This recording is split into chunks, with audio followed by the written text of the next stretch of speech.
So it's called The Epoch of Tello.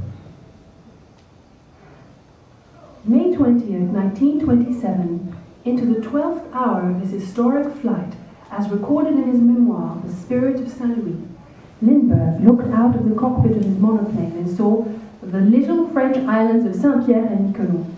He was seen passing overhead by a lone figure at the furthermost tip of the Savoyard Cove, a young woman gathering seeds on the well-worn slopes of the hill. She never subsequently quite managed to explain just what it was that she had felt when, confused by the sound of a motor overhead, she had lifted her eyes and followed the movement of this black dot through the air, ever growing larger.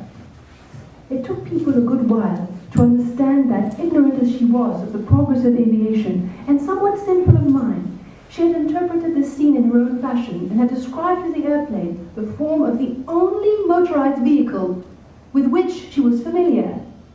Utterly astounded to have seen the brown Peugeot of Monsieur Tello up in the sky above, she made for Iphigénie Road and, out of breath, raced down the several kilometers of asphalt that led back to town.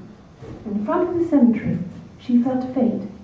Several hours later, she gave birth to a boy who, like her, soon proved to be simple-minded. Her name was Gabi, and his Clément, but because he was cross-eyed, people called him Coco Belleuil. In February 1929, the roadstead froze over. On April 14, 1930, in the Western Union offices of New York, the stream of telegraph suddenly came to a halt.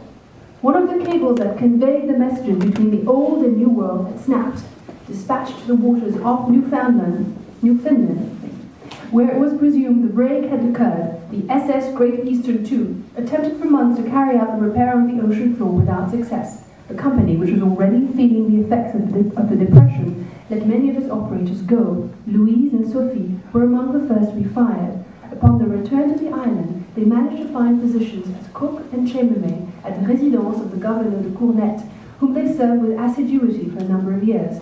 When Admiral Muselier occupied the archipelago in the name of the Free French Navy in December 1941, they had retired to a tiny shanty facing the ancient building of the Euge des Mers. The translation is by Richard Sieber.